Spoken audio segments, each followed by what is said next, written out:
Hello everyone, welcome to Biowise learning. तो आज जो टॉपिक हम पढ़ने वाले हैं वो है एक्स क्रोमोसोम इनएक्टिवेशन। तो what is x chromosome inactivation? क्या होता है एक्स क्रोमोसोम इनएक्टिवेशन? तो जब हम एक्स क्रोमोसोम को इनएक्टिवेट करते हैं, मींस इनएक्टिवेशन का मींस उसकी फंक्शनल फॉर्म को इनएक्टिवेट कर देना, नॉन फंक्शनल बना देना उसको।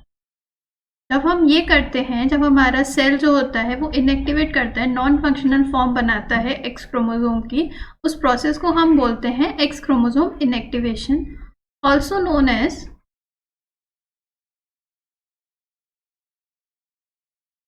Doses compensation. What is dosage compensation? Dosage compensation का मतलब है, अगर कोई भी एक चीज, कोई एक जीन, फॉर एग्जाम्पल कोई ए जीन अपना प्रोटीन बना रहा है, वो प्रोटीन पी बना रहा है, और फिर बी जीन सेम प्रोटीन बना रहा है, सेम प्रोटीन पी बना रहा है, means the amount of protein P will be double. क्या हमें डबल अमाउंट की कहीं भी जरूरत है? अगर हमारी बॉडी में देखें, हमारी बॉडी में हर चीज बहुत ही अपने लेवल पे बनती है, कुछ भी डबल नहीं बनता और कुछ भी कम नहीं बनता। तो अगर कोई भी चीज इंक्रीज हो रही है या कोई भी चीज डिक्रीज हो रही है, ये दोनों ही कंडीशन लीथल कंडीशन है।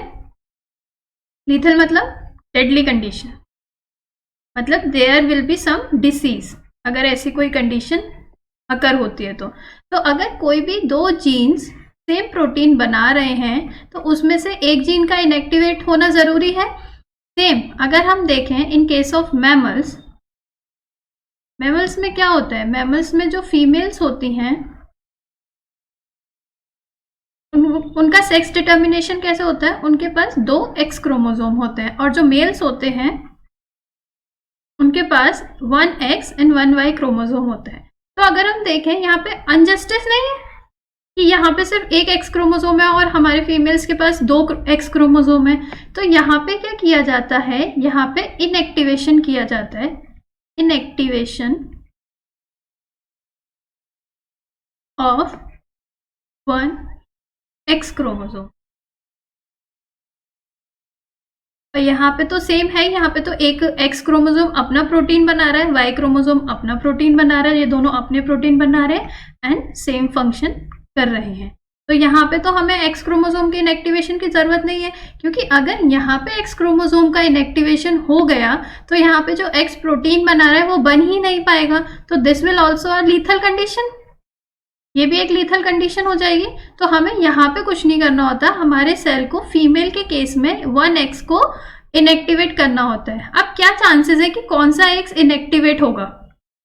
तो यहाँ पे 50-50% चांसेस होते हैं कि कोई भी एक्स इनएक्टिवेट होता है। मतलब यहाँ पे बाय चांस इवेंट लगता है, बाय चांस इवेंट होता है, any of the X chromosome gets inactivate,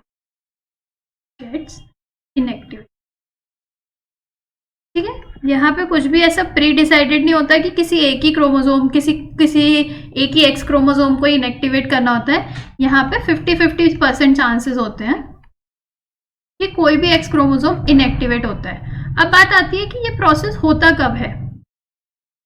तो जब एम्ब्रियोनिक स्टेज में कोई भी एक सेल 2 सेल में डिवाइड होता है, ये हम सबको पता है। फिर वो 2 सेल में डिवाइड होगा तो वो 4 सेल बनाएंगे, वो 2 सेल, ठीक है। फिर ये सेल डिवाइड होंगे तो ये 8 सेल बनाएंगे।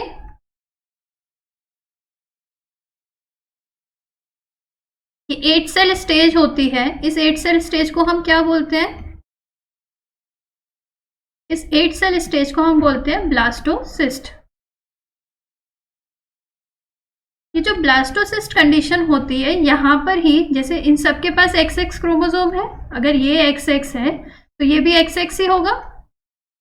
तो इनके पास जो XX क्रोमोसोम है, इसमें से भी इनमें से किसी एक X क्रोमोसोम को इनएक्टिवेट किया जाता है। At which stage? At 8 cell stage, जिसको हम ब्लास्टोसिस्ट बोलते हैं। आई होप इतनी बात क्लियर होगी। अब बात आती है कि ये प्रोसेस होता कैसे है। तो हम ये एक क्रोमोसोम ले रहे हैं, ये हम दूसरा क्रोमोसोम। तो किसी भी एक क्रोमोसोम पे, फॉर एग्जाम्पल मैं ये वाला एक्स क्रोमोसोम ले रही हूँ जिसे हमारे सेल को इनएक्टिवेट करना है, इस एक क्रोमोसोम के पास एक पर्टिकुलर लोकस होता है जिसको हम बोलते हैं एक्सआईसी। एक्सआईसी का मतलब क्या होता है? X inactivation centre.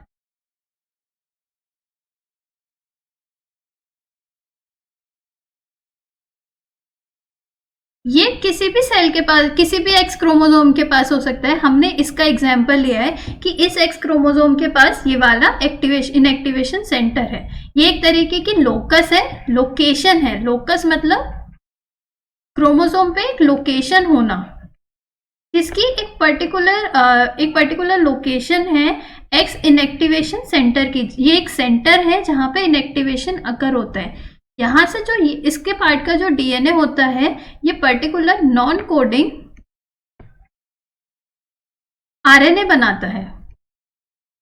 उन आरएनए का नाम क्या होता है? उस आरएनए का नाम होता है एक्सआईएसटी। एक्सआईएसटी का मतलब x inactive specific transcript. Transcript का क्या मतलब होता है? ट्रांसक्रिप्ट का मतलब होता है अगर डीएनए बन रहा है, डीएनए से आरएनए बनेगा। इस प्रोसेस को हम क्या बोलते हैं? इस प्रोसेस को हम बोलते हैं ट्रांसक्रिप्शन।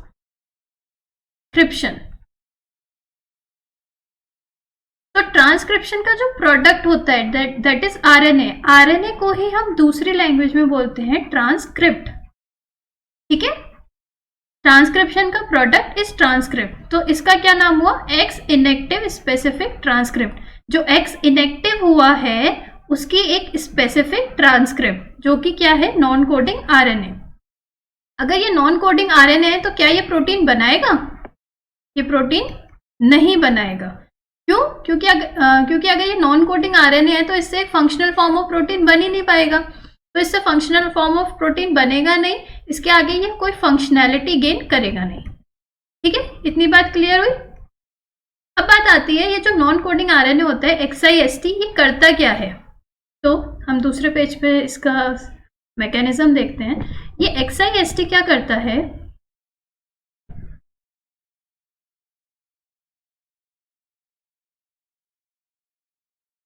ये एक्सआईएस हो गया, एक्सआईसी हो गया। एक्सआईसी ने क्या प्रोड्यूस किया? एक्सआईएसटी। ये क्या है? ये एक नॉन कोडिंग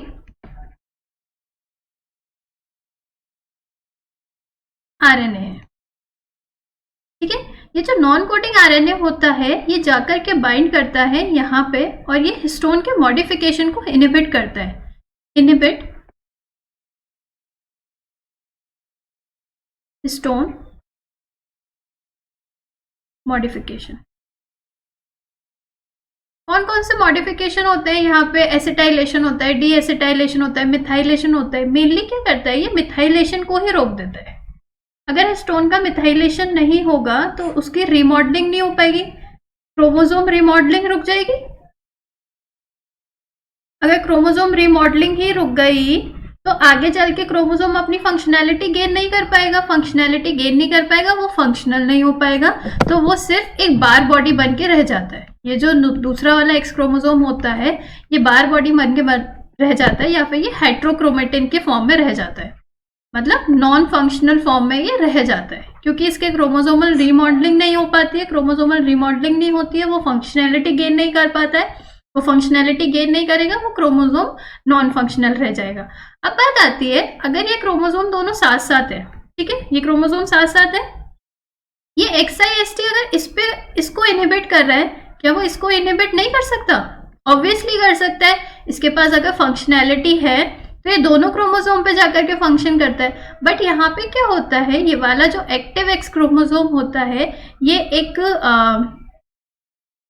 ये भी एक आरएनए, एक तरीके से आरएनए ही रिलीज करता है, जिसको हम बोलते हैं T6। जो T6 होता है ये एंटागोनिस्ट होता है। एंटागोनिस्ट का मतलब एंटागोनिस्ट ऑफ एक्सआईएसटी, मतलब जो फंक्शन एक्सआईएसटी करेगा उसका अपोजिट फंक्शन T6 करता है। अगर XIST मिथाइलेशन रोक रहा है तो T6 इसका मिथाइलेशन करवा रहा होता है। तो ये जो T6 होता है ये XIST को रोकता है और इसकी फंक्शनैलिटी को रिटेन करता है। मतलब XIST T6 की प्रेजेंस में इस पे वर्क नहीं कर पाएगा। ठीक है, तो इस तरीके से जो 1X क्रोमोसोम होता है ये एक्टिव रह जाता है और ये वाला X क्रोमोसोम होता है ये इनएक्टिव हो जाता है। ठीक है, बट क्या इसकी इनएक्टिविटी की वजह से कोई भी काउंटिंग में डिसऑर्डर आता है कि जो भी काउंटिंग हो रही होती है हमारे क्रोमोसोम की, क्या उसमें कोई डिस्टर्बेंस करता है? तो द आंसर इज नो। ये कभी भी डिस्टर्बेंस नहीं करता है काउंटिंग में। काउंटिंग वैसे ही हो रही होती है, जितने भी क्रोमोसोम्स की काउंटिंग चल रही होती है, ये कभी भी काउंटिंग में कोई भी डिस्टर्बेंस नहीं करता है। तो इस तरीके से एक्स क्रोमोसोम का इनएक्टिवेशन होता है। इनएक्टिवेशन क्यों जरूरी है ये मैंने आपको बताया, क्योंकि अगर ये एक्स क्रोमोसोम इनएक्टिव नहीं होगा there will be double amount of protein.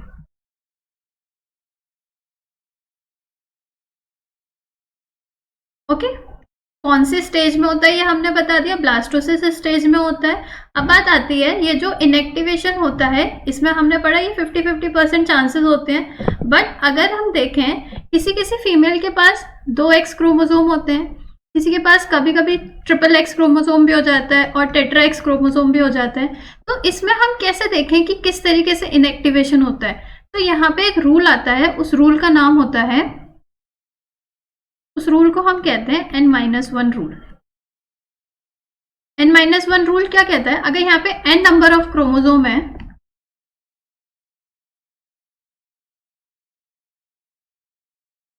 Then only one chromosome, 1X chromosome will be active. ठीक है, जितने भी नंबर ऑफ क्रोमोसोम है उसमें से सिर्फ एक क्रोमोसोम होगा जो कि एक्टिव होगा। अगर इनएक्टिवेशन नहीं होता है, अगर म्यूटेशन हो गया and there will be no inactivation, no inactivation, तो ये कंडीशन कौन सी होती है? ये सुपर फीमेल की कंडीशन होती है। Okay, this will lead to the condition of super female. ठीक है, सुपर फीमेल के बारे में हम बाद में पढ़ेंगे कि ये क्या होता है। तो अगर कोई भी कंडीशन अगर इनएक्टिवेशन नहीं होता है this will lead to the condition of super female. तो ये होता है एक्स क्रोमोसोम का इनएक्टिवेशन। तो अगर आपको ये पूरा टॉपिक अगर समझ में आया हो तो आप ये क्वेश्चन ट्राई करिएगा और इसका आंसर मुझे कमेंट बॉक्स में दीजिएगा। अगर आपको ये क्वेश्चन समझ में आया हो तो जिसका भी आंसर सही होगा I will pin the comment and you will check the correct answer after 1 or 2 days। आप इसे कोशिश करिएगा इस क्वेश्चन को। ये CSIR 2019 का क्वेश्चन है, आप एक बार ट्राई करिएगा। इसे कोई भी ट्राई कर सकता है। CSIR के लिए प्रिपेयर कर रहे हो या नहीं कर रहे हो, ये टॉपिक बहुत इंपॉर्टेंट है, तो आप इसे एक बार देखिएगा कि आपको ये क्वेश्चन आ रहा है या नहीं आ रहा है। आंसर बहुत ही ईजी है, आप एक बार दिमाग लगाइएगा। Thank you. अगर आपको ये वीडियो अच्छा लगा हो और कुछ नया जानने को मिला हो तो प्लीज़ लाइक एंड सब्सक्राइब करिए और अपने फ्रेंड्स के साथ भी शेयर करिए। And all the best for your future. Thank you.